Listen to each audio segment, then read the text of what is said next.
s'occupe plus particulièrement des électrosensibles et des chimiosensibles. Nous, la conclusion que l'on a au bout de 2 ans, c'est une équipe multidisciplinaire avec un neurologue, avec un pneumologue, un médecin interne, c'est qu'on a quand même, pour les électrosensibles, un très gros, enfin, on est tout à fait convaincu de la réalité de ces symptômes, d'une irritabilité au niveau du cerveau qui est très forte, de problèmes de migraine qui sont extrêmement importants. Et on arrive, ce qu'on explique à nos électrosensibles, ceux qui viennent nous voir, c'est que malheureusement, on ne peut pas se réfugier dans des zones blanches, parce que ça, c'est maintenant impossible. Ce qu'il faut, c'est arriver à soulager le cerveau.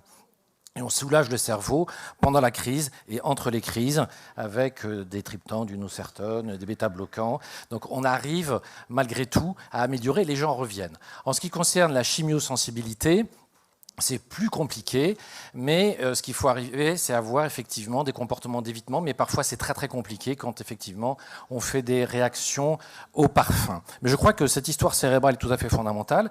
Et tout à l'heure, vous avez montré que dans le cas du syndrome fatigue chronique, 80% avaient mal à la tête. Et quand on arrive à les soulager, quand on arrive à diminuer cette irritabilité cérébrale, quand on sait que c'est le trijumeau qui va agir sur des phénomènes vasculaires, mais aussi qu'on a des phénomènes effectivement inflammatoires importants, et bien entendu, il y a encore beaucoup de choses à faire. Je voudrais dire aussi, rebondir sur l'Alliance. Je crois qu'on s'aperçoit d'une chose, c'est qu'il y a effectivement parfois une espèce d'omerta par rapport à ces pathologies, et il faut voir qu'il y a une crispation, un déni, je dirais, d'une partie des scientifiques qui se considèrent comme gardiens d'une orthodoxie. Et pourquoi on a ça ? Alors que normalement, si vous voulez, tout bon scientifique ou tout bon médecin doit commencer par analyser ce qui se passe, essayer de comprendre, interpréter, et ensuite traiter avec le niveau de preuve qu'il peut avoir. Et je crois que la nouveauté, c'est que eh bien, il y a beaucoup de choses sur les réseaux sociaux, il y a eu beaucoup de choses au niveau des médias, et tout d'un coup apparaît ce qu'on peut appeler, entre guillemets, bien entendu, une expertise profane.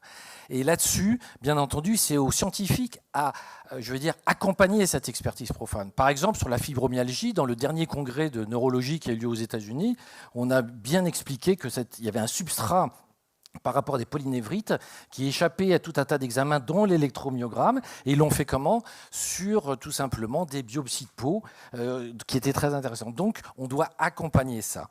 Au nom du réseau, je voudrais dire 3 choses. La première, c'est que, et j'insiste beaucoup là-dessus, André en a parlé tout à l'heure, il est impératif que la Haute Autorité de Santé crée un département de médecine environnementale.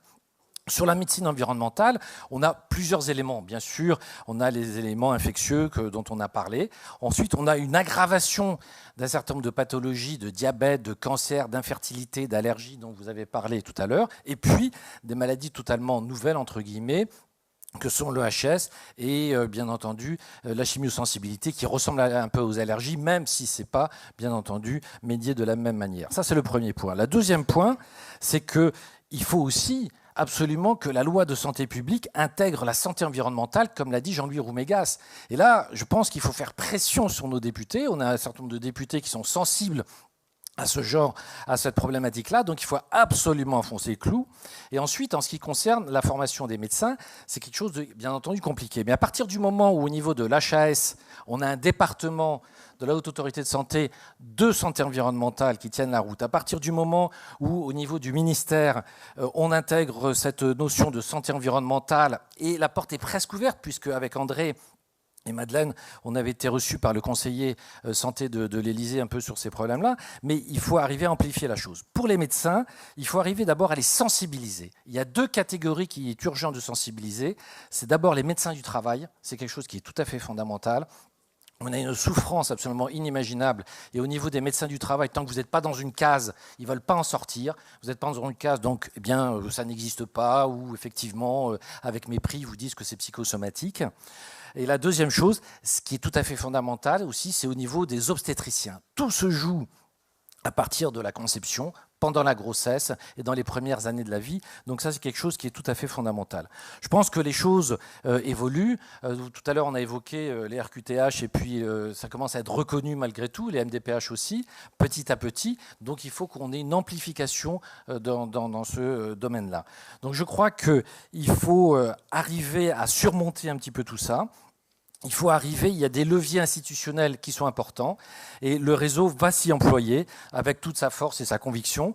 Je vous rappelle qu'ici même, déjà il y a 5 ans, puis avec l'aide aussi de nombreux parlementaires, de nouveaux parlementaires, on avait réussi à faire admettre le changement de paradigme au niveau des perturbateurs endocriniens, où ce n'est plus la dose qui fait le poison, mais le moment de l'exposition. Maintenant, c'est admis. Eh bien, il faut qu'on arrive à avoir aussi une réponse un peu institutionnelle et puis à arriver à développer. Et je voudrais aussi rendre hommage à toutes les associations, je ne veux pas toutes les citer, qui ont une action extrêmement positive. Et je pense que pour aider les médecins, je crois que ce qui est intéressant, c'est de pouvoir fournir les études qu'on repère les uns les autres. Et on peut tout centraliser ça aussi un petit peu au niveau du réseau environnement santé.